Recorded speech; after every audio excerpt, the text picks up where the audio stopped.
Falk came in and interfered. Referee didn't see it. He was out on the floor, all that sort of thing, and they ended up getting the victory. They have got some tough action coming up, though, and we want to see if we can get them out here and just get a word or two with Brian Christopher and Doug Gilbert about all that action, which is going to be coming up. Here they come. Brian still carrying that belt that Tony Falk brought out, and Brian was able to get a hold of. Here comes Doug along with him. And maybe we can talk a little bit about this action. Both of you guys, I know, have felt the wrath of What's going on, Dave? Well, you've got this lumberjack strap match coming up, and I just wanted to get some thoughts about it. I can't wait. Tell him something. Hey, Dave. Now, let me tell you something. Now, Brian, before you started wrestling, I was here just a little bit before you was, right? I started just a couple years before you did. Now, let me tell you something, Dave Brown. Big lumberjack strap match. Frank Morrell, Tony Falk. Well, look, ever since I've started wrestling right here, that Frank Morrell, see, he was nothing when I started but a retired wrestler sitting at home.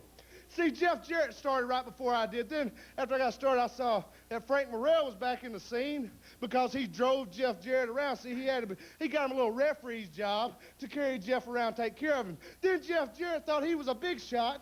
He went to the WWF. So Frank Morrell said, let me see, what do I do now? Okay, well, Randy Hales is the booker. He's the boss. Well, what do?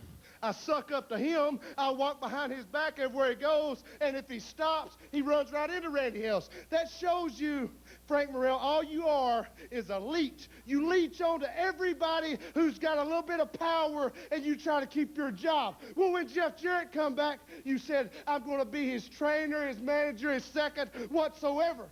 Well, Frank Morrell, you have stuck your big nose into two people's business right here that are going to bite it off, and more than likely, it will be with a belt just like that. Right, Brian? Dave, it's got to make you laugh, doesn't it? A lumberjack strap match. All of our friends around the ring. And, you know, I've been thinking maybe we should pull a couple of fans out of the audience out there, because I know they would love to be it. Right there at the big one, they can come on down and be at ringside and put a leather strap upside Frank Morrell and Tony Falk's back. And what do you think is going to happen when we start? You know, Frank Morrell, he's got a heart condition. What do you think is going to happen when we start strapping him on his back, huh?